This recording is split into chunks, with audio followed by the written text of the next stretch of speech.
Mike Pompeo said when he was Secretary of State, they were investigating this. They were trying to find out what the origins were. And then Joe Biden's elected and he shuts down this investigation. Why the bait and switch now? Why is he now interested in finding the origin? Well, because I think now the evidence is beginning to mount that this was likely the case. I encourage people to go back about a month and a half at an open intelligence hearing. I asked the director of national intelligence, I said, is it not true that both theories, the lab theory and the naturally occurring theory, are both equally probable, and we really don't know which one of the two it is? So about a year and a half ago, a bat virus infected human beings and transferred into something that infected human beings. I don't need to tell everybody what's happened since then. The official answer for why it's happened, and it is a possible answer, is that this was a new zoonotic transmission, that it crossed over from an animal into a human. But there's another hypothesis which is plausible, and that is one that there was an accident in a laboratory that ended up impacting the world the way we've seen. And there's reason to believe that's plausible. Number one, researchers at the Wuhan Institute of Virology have demonstrated from their publication record that they were skilled at techniques that in which they genetically modified bat coronaviruses in order to create new man-made viruses that were highly capable of creating disease in human beings. Second, there have been several lab leaks documented that have occurred in China, including ones involving the original SARS virus.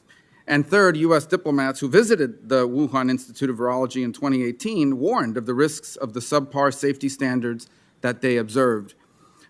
I think it's really a two-part question, and I'll start with you, Director Haynes, but I think Director Burns or General Nakasone can weigh in.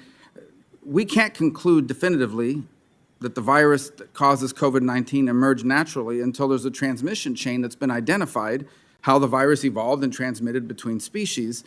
And to date, no such path of zoonotic transmission has been definitively identified. Are those two things accurate?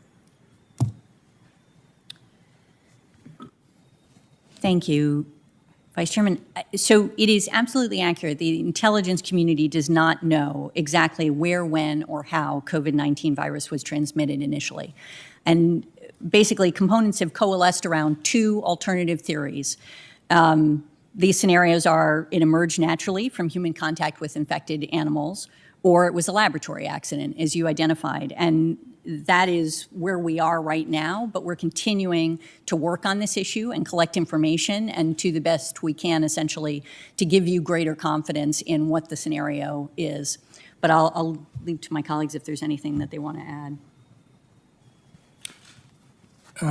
No, sir, Mr. Vice Chairman, I agree with what Avril said. I mean, the one thing that's clear to us and to our analysts is that the Chinese leadership has not been fully forthcoming or fully transparent in working with the WHO or, in providing the kind of original complete data that would help answer those questions. So we're doing everything we can using all the sources available to all of us on this panel to try to get to the bottom of it.